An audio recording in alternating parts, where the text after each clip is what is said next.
Welcome to Breakthrough Success. I'm your host, Markel, the content marketing expert, bringing you 5 new episodes every week where I and top-level guests teach you how to take your business to the next level and achieve your breakthrough.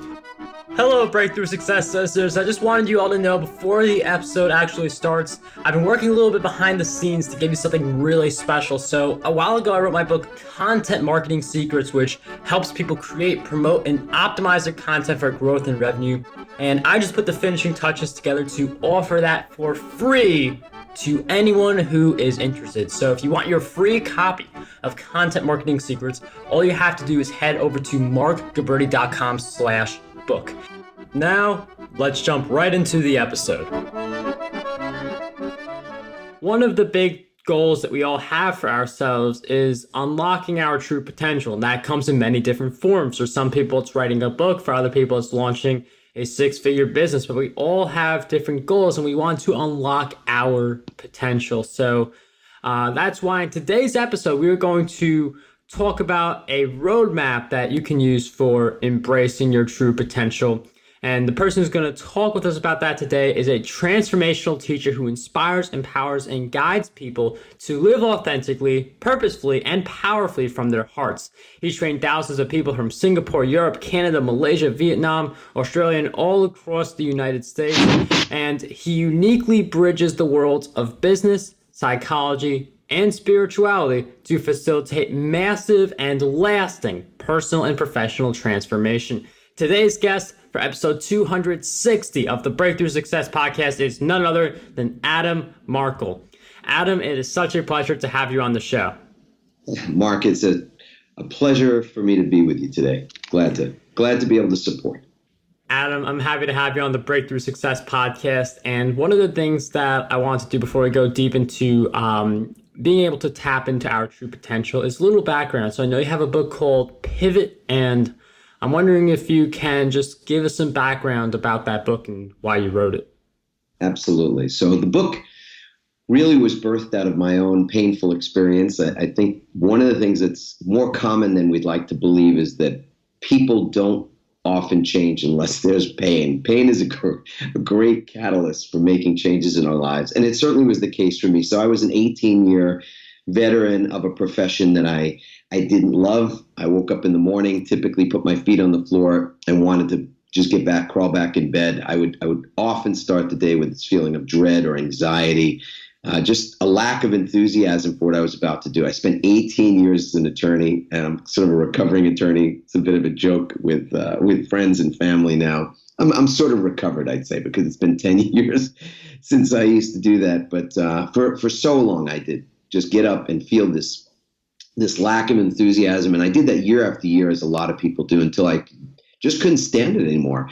And ultimately, I started to read some books and started to look at what my options were. I was in my late 30s, and I had been married for many, many years. In fact, just recently celebrated my 29th anniversary with my wife, and she's the love of my life, an absolute incredible support and just an angel in my world. And I've known her since college. We have 4 kids, healthy kids. Everybody's doing well. And I had a lot to be grateful for. I certainly was very successful. I had 2 offices in New York and in New Jersey, and my own boss and all that kind of thing. I had all the things that people would equate to success, except I felt like crap. So I couldn't quite get it. I didn't understand why I wasn't happy and why I was actually miserable and angry a lot of the time. But what I ultimately came to understand was that success without fulfillment feels like failure. And I did. I felt like a failure and had to do something about it. Ended up making some small changes, not big ones. I didn't come home and tell my wife I was going to quit the practice of law. I did come home one night and look her in the eye and say, if I keep doing what I'm doing, you're going to be a widow. And that was was one of those moments that I'll never forget. I know that she won't either. And ultimately, she looked at me and she said, listen, we're going to figure this out. She didn't say to me, hey, by the way, we've got 2 houses, cars, kids, gerbils, goldfish. You're responsible for a lot of things and a lot of people. She didn't remind me about that. She just said, we're going to figure it out. And 2.5 years later, my law practice had been, I had wound down the practice. I stopped practicing law entirely. I was the CEO of one of the world's largest personal and business development training companies. I was traveling around the world training and speaking on the topic of personal and business reinvention. I wrote a book called Pivot, The Art and Science of Reinventing Your Career and Life. And things changed drastically. But it all really started from that moment in time when I just could no longer tolerate looking at myself in the mirror and realizing that my life was not what I had planned it to be. So the book is all about that journey, and not just my own, but a number of case studies of other people, including one of the co-founders of Airbnb, who was a student at one of our programs once. We got to meet and discuss his journey. And so it's a story about a lot of other people who are reinventing. And I'm sure your audience is no different than my own audience on my podcast. There are lots of people today who are making changes in life, and that's a wonderful thing. So I really appreciate the opportunity to discuss the reinvention process with you and your community as well. And it's through reinventing ourselves that we're able to basically tap into some of the big goals and accomplish the big goals that we set for ourselves. And I mean, some cases like the reinvention, the pivot on the road to the potential we define for ourselves is like, it can be really challenging at certain times. It can seem impossible at first glance. So how can we be resilient through the pivot and through some of the challenges that we may have to face along the way? Yeah, I think, Mark, that's honestly the best question you could possibly ask, because I was just recently at a business conference and had the opportunity to train and work with teenagers, so from about 12 on up to 18 years old. And along the way, as I'm teaching business, and I've been a serial entrepreneur and business owner and an executive and all that kind of thing since I'm 15 years old, so a lot of years of experience in that arena. And I said, look, the most important thing I can tell you is that you've got to be resilient. That to be successful today, the key, as far as I'm concerned, is to build a bridge forward. And that bridge is going to be made of resilience. It's going to represent resilience. And I said to them, look, the road ahead is dark. It's unknown. It's winding. It's got all kinds of precarious situations that lie ahead that you're not aware of, cliffs, sheer cliffs, holes, potholes, every kind of thing you can imagine that would take you out, or has the opportunity to take you out, stop you, get you to quit, have you feel humiliated, have you feel as though you've made the wrong choice. All those kinds of things are on the road ahead. We just don't know where they are. And the only thing that will ensure that you feel fulfilled, that you feel successful in the end, is that you are able to continue forward, that you have developed resilience in order to be able to do that. So becoming resilient is the key. In fact, there was a Harvard Business Review article that was written a few years back. It was based on a 20-year study of both corporate folks, people that are executives and business owners, as well as the best athletes in the world, top performing athletes, people that had won gold medals in the Olympics, people that won every championship you can think of in golf and tennis and every other area. And what they found over this 20-year study was that athletes, top performing athletes, the winners, in other words, had one thing in common, and that was their ability to recover physically, mentally, emotionally, even spiritually, that they had rituals for recovery. And they compared that to the jobs of people in every corporate arena you can imagine. And they found that the stress levels in the corporate arena were higher, even higher than the stress levels in professional sports or in performance sports. And they equated the two things and found that it was exactly the same. When they looked at them, they could find that the correlation was identical, that people that had rituals to recover were able to bounce back, were able to come back even stronger from setbacks than the people that did not. And in the long run, to be successful in business, you've got to be able to pivot. You've got to be able to pivot almost continuously, which means you've got to be able to iterate new things. You've got to be able to innovate new things. You've got to be able to survive the disruption that is almost constant. It is certainly ever present today, that change in our world, that disruption in our business world and in our markets and in our personal lives is almost constant. It's almost chronic. And I love the quote that Ram Dass shared years ago, that you've got to make friends with change. And I truly believe that making friends with change, making change your best friend, in other words, not resisting change, but instead embracing change, is the key to success.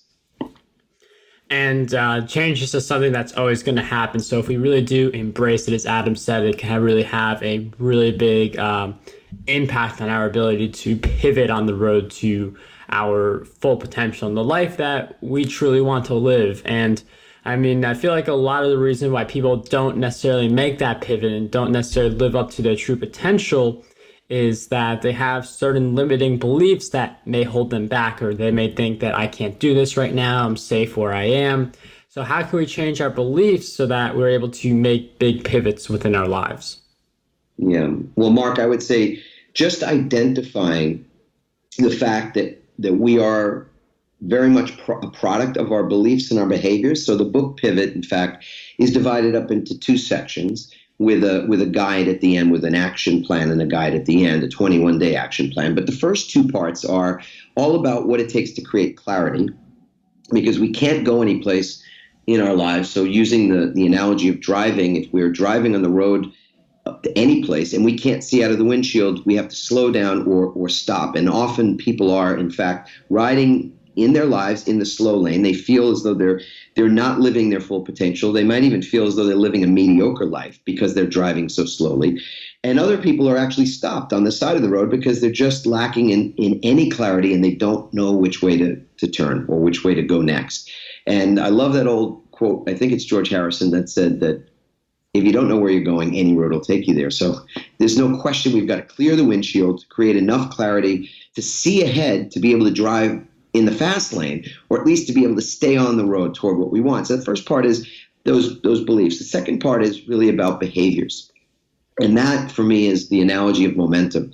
And when I think about what it takes to be able to get to where you want in life, to be able to drive down that road, you've got to have that clarity. You have to be able to recognize there are certain beliefs that you have that are limiting you. And then you've got to know by intuition or otherwise that to change something in your life, you've got to do something different. And that means taking baby steps. That means being able to get into momentum, create momentum, and then stay in momentum.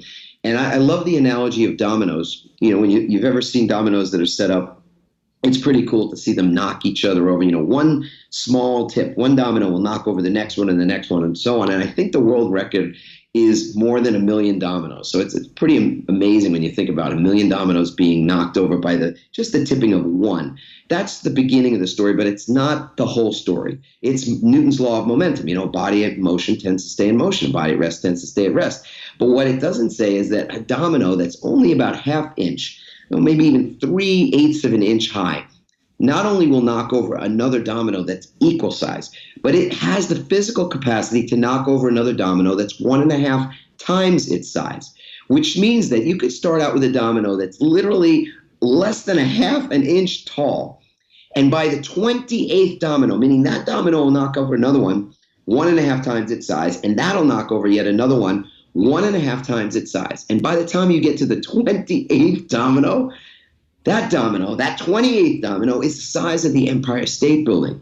So what that tells you is that taking baby steps, being able to create clarity, and then move in a direction, one step at a time, even though those are baby steps, those baby steps lead to slightly larger baby steps. And by the time you're at the 28th step in that process, the steps that you are taking over the course of 3 months or 6 months or a year, or in my case, 2.5 years later, I guess I was a slow learner, are massive steps. So I went from being a very unfulfilled and unhappy lawyer to 2.5 years later, running a company that was a sort of a dream job for me, traveling around the world, speaking to thousands of people, getting paid very, very well to do it.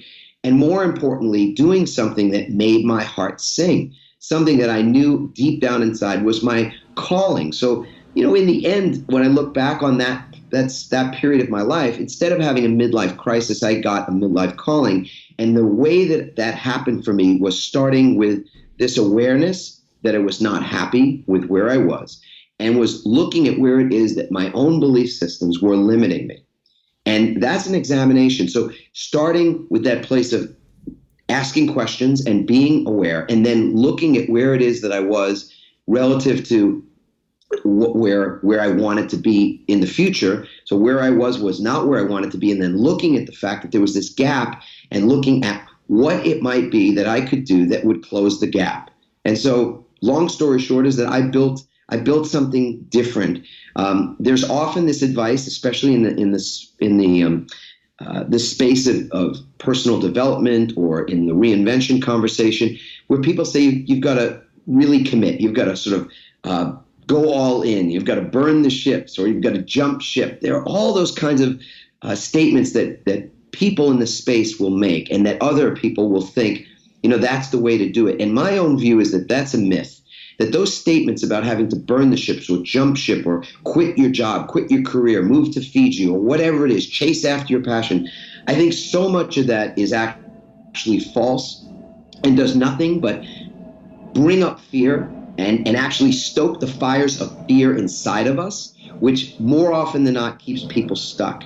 To me, the way that you reinvent your life is one baby step at a time, or as I like to describe sometimes, building a second bridge while your first bridge is still operational. So you're still doing your day job. You're still working on whatever it is that you're doing that's supporting your life, at least financially and maybe in other ways, while you're building this bridge to a second destiny. And so that's exactly what I did. I kept my law practice open. I didn't abandon my job. I didn't abandon my clients. And I built this second plan alongside the first one. And that's how I was able to recreate or reinvent a number of things that would have seemed impossible at the beginning. And it's really interesting you mentioned the dominoes, how something really small, like that small little step, can have a really big impact when you compound it over time. And I really liked how you talked about that gap, because I feel like people have the gap from like where they are as you were in the past, like maybe not happy with where you are right now. You want to reinvent yourself, tap into the potential that you know is inside of you. So like you talked about how you had the law practice still and you were busy building that second bridge. How did you find the extra time to build that second bridge? Did you spend less time with the practice and you were building a second bridge with that extra time? Like, how did you do that? Yeah, that's a really practical and a great question, Mark, because and I don't get asked that question that often. So I was doing a combination of two things. One is that I cut things out of my schedule. So there were things that I was doing when I looked at more closely at how I was spending my time, and I was looking at those things and saying, I don't really need to spend 3 hours on Sunday watching football anymore. It just didn't need to do that.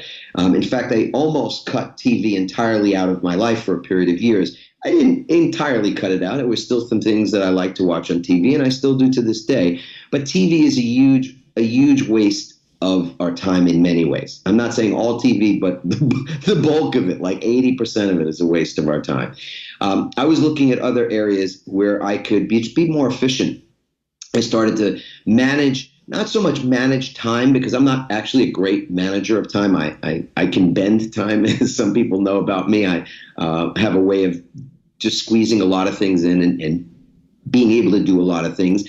And primarily that's not because I manage time, but I manage priorities.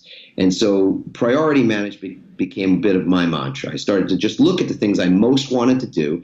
And if anything was going to get squeezed out, if anything wasn't going to make it onto the calendar, onto the agenda, or just wasn't going to get done, it was going to be things that were marginally important to me. So I started to look at what were the critical inch. What is the critical inch in my day? I remember reading that in one of the Don't Sweat the Small Stuff books. It was a Richard Carlson book, I believe, where he posed that question. What is the critical inch? What's the most important thing of the day? What's the most important 2 or 3 things you want to accomplish during the day? And I wrote that on a little sticky, and I put it on my computer. I remember I had this huge, big CPU, big monitor, old computer. I had it written there. I had it on my copy machine. I had it on the mirror in the bathroom. I had it on the rear view mirror in my car. I was asking for many months that question, what is the critical inch? And so I started to manage my priorities differently. And once I did that, I had more free time to do what I really wanted to do, which was to build this second bridge. Also, I started to develop a plan that over time just became real. At the beginning, it was more just a kind of a fantasy, which was, what would it be like if I actually closed down my law practice and was doing something else that was earning me at least as much money, if not more money, but that was really aligned with whatever my heart was telling me I should be doing at this time, and what I could be doing to just be a better person and to add more value in the world. And once I started to ask those better questions, I started to get guidance. I stopped being so much coming from a place of guardedness, which was how I was raised. I grew up in New York. I grew up in the city. I was bullied when I was a kid. I was a lawyer, so I was used to being people trying to bully me, and other lawyers, and they didn't do well at that. I learned how to defend myself when I was a kid. I learned how to defend myself even as a small business owner in law practice. I was a lifeguard at Jones Beach. I learned how to guard. I was great at guarding myself, guarding my heart, guarding my clients, guarding money, guarding all those things. I was living a very guarded life.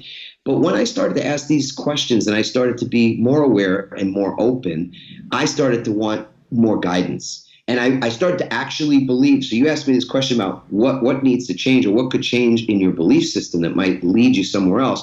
Well, one of my beliefs was that I could be guided to where it is that I wanted to go, that I didn't need to necessarily have the intelligence in the moment to figure it out. I didn't need to have all the answers in the moment, that I could be guided to it, that I could have faith in it, that if I was simply following my heart and I was following this very, I couldn't even call it a voice, but just this feeling inside that there was something more for me and that I could actually maintain my lifestyle, not have to sell my homes or tell my kids that they weren't going to be able to go on vacations just because I was wanting to be more fulfilled. That all of the things that we wanted in life, including the material things, could be there at the same time that I was doing something that was much more purpose-driven.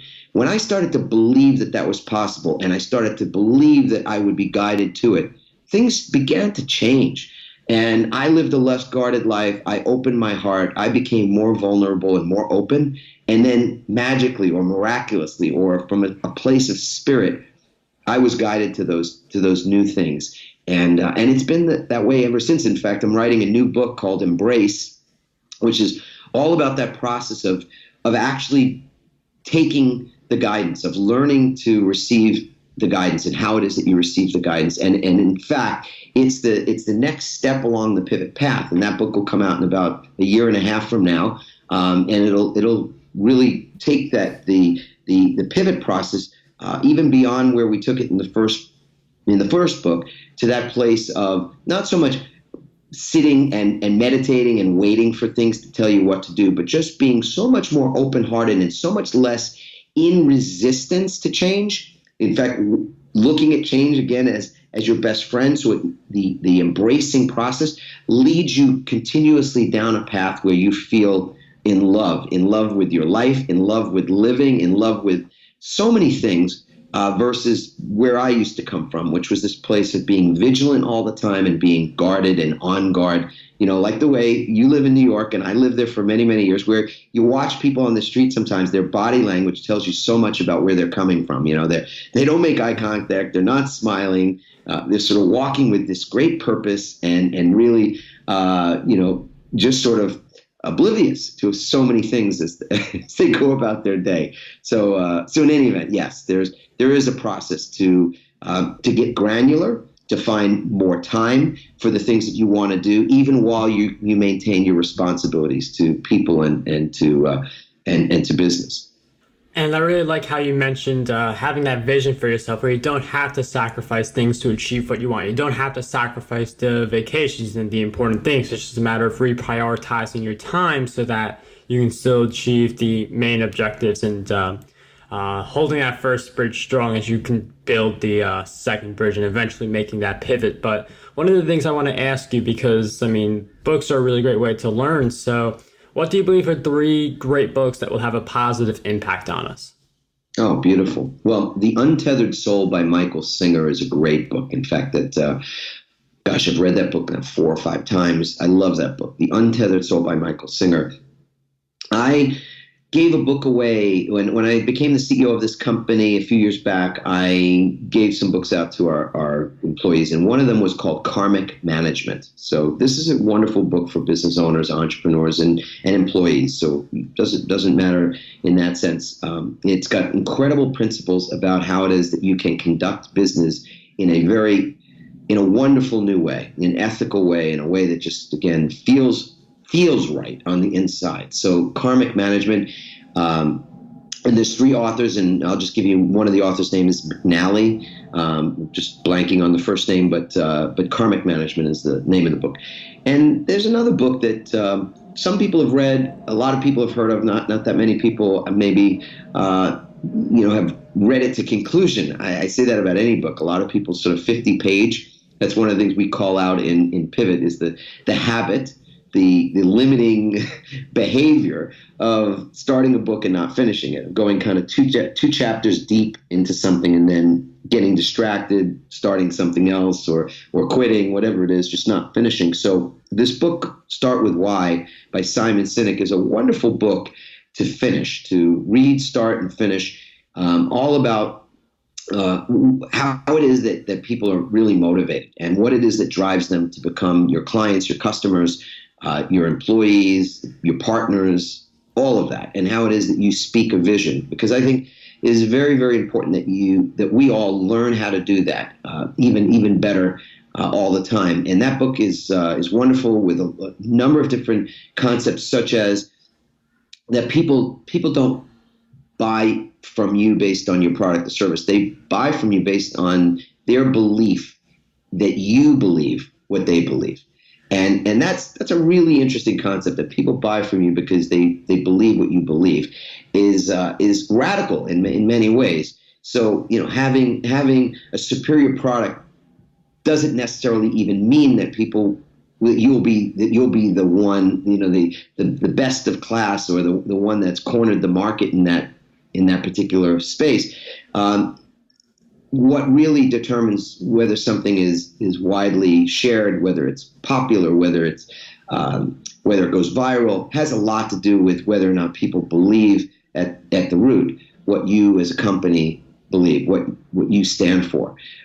So people are rabid about Apple products. Now, I think some Apple products are superior to others, but there are people who would argue that. In fact, my son, who's a Samsung user, he uses, he's been trying to get me to leave the iPhone for years and years and years. And of course, just, in the last year and a half or so, because Samsung had some problems with some of their phones, I got to kind of poke fun at him. But I really, when I looked at the things on his phone and what he could do with his phone and the camera, it was superior to the iPhone in a lot of ways. But there's something about the culture of Apple products. There's something about the look and the feel of them.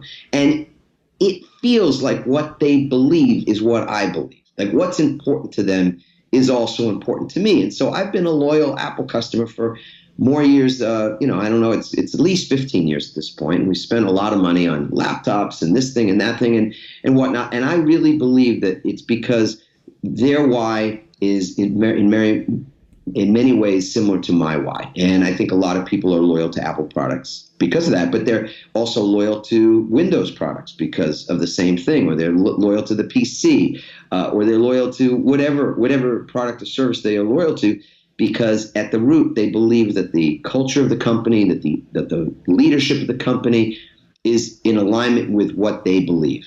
And so Start With Why by Simon Sinek is a great book. Karmic Management would be a great book a companion book to that as well, and a book that's just pure joy to read, and a book that you will grow from in ways that you cannot even imagine. Just exponential growth will come from reading The Untethered Soul by Michael Singer.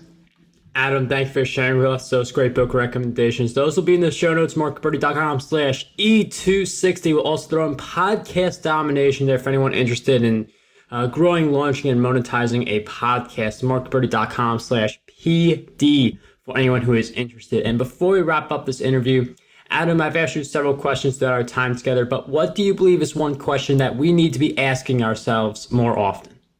Oh, beautiful. Well, I'm going to answer that question, and then, of course, I've got a beautiful gift to share with your folks that'll actually be a perfect follow-up to this question. So the question is, how do I want to experience myself being today? And we all know what it's like to be doing, and we're doing a lot. And oftentimes we can lose a lot of time in our lives doing things, and then find that we're far down the road of life, or what have you. We've done a lot, but we're still not fulfilled. We're still not happy. The road that I was on, in essence. So the question that I began to ask myself, and I ask myself every single day when I begin, doing my morning ritual, my morning, the way that I create resilience for myself in the moment that I wake up in the morning is starting with that question, which is, how do I want to experience myself being today? And the gift that I have for your folks is a series of questions. So 6 questions on top of the one that I've just shared with you. And these 6 questions are part of a Kickstart guide that we have where folks can find out by answering those questions where they are in their own reinvention process, whether that's a personal reinvention or a business reinvention.